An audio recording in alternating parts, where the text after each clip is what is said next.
This is semiconductor and power semiconductor devices which is provided in standalone mode.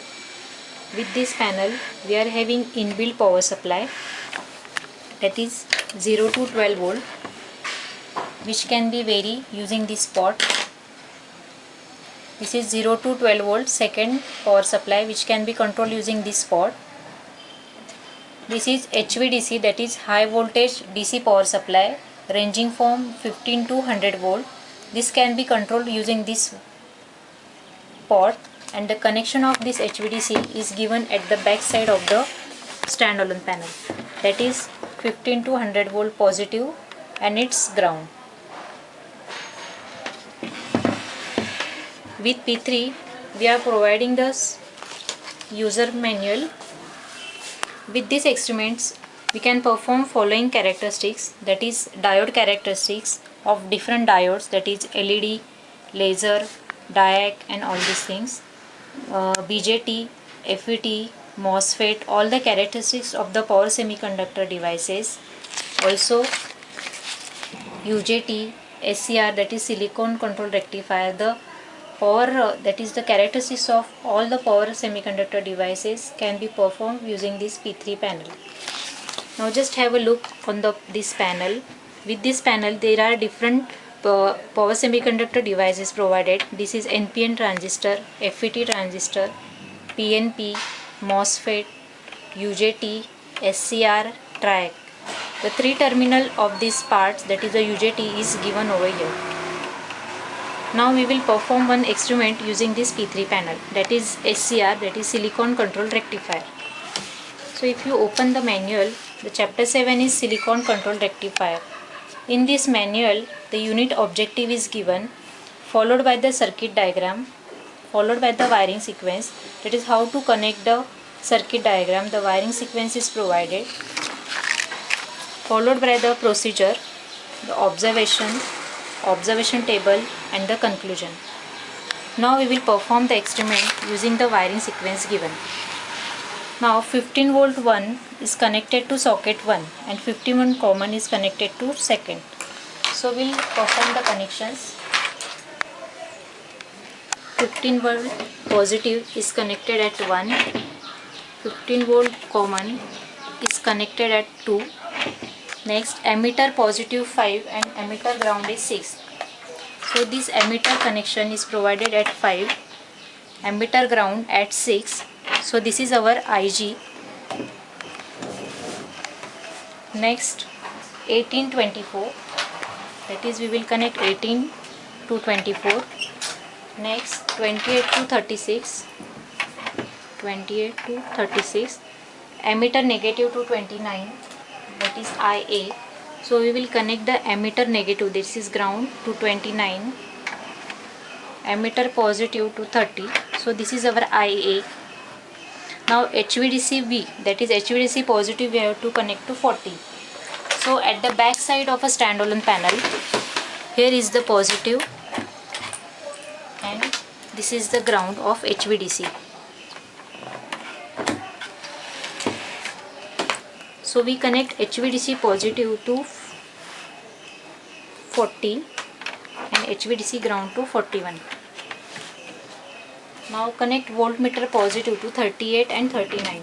So this is 38 and 39. Then short HVDC ground to 2. So this is our HVDC ground which is coming at 41. So we had connected this at 2. So we had made the wiring sequence as per the wiring sequence given in the manual.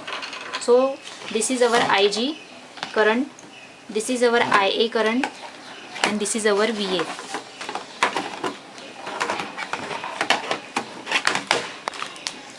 Now we put this into the current meter. I is also in current meter and this volt is in voltmeter. Now we will follow the procedure given in the manual.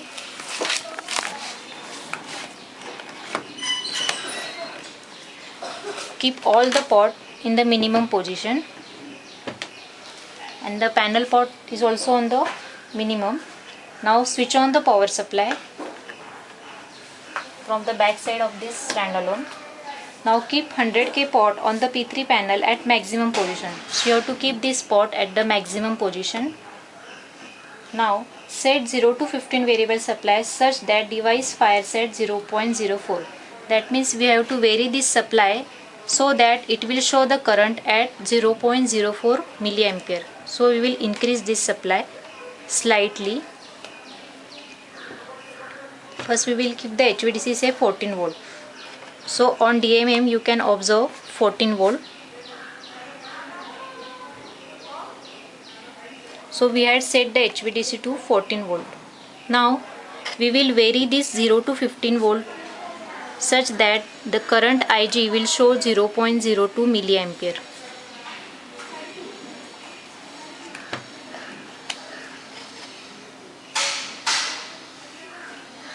So as you increase the supply, you can see the device gets fire, that is this 14 volt supply will come to 0. So you can observe this 14 volt supply becomes 0, that is device gets fire. So we have to adjust this supply such that this Ig current will be minimum than that of main supply. So we will just keep pot minimum, reinsert the HVDC supply, set HVDC supply to 14 volt and set this Ig using this 0 to 12 volt supply such that Ig will be 0.03 milliampere.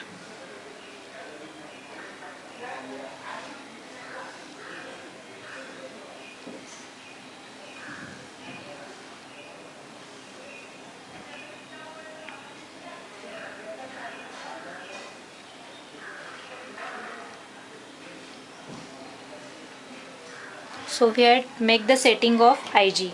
Now we will increase the HVDC supply so that and find out the observation table by increasing the VA voltages.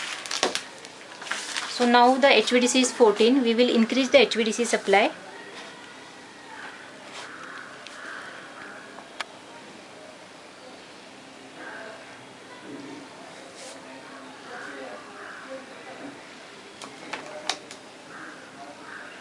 So you can vary the VA and observe the reading of Ig and IA from the observation table.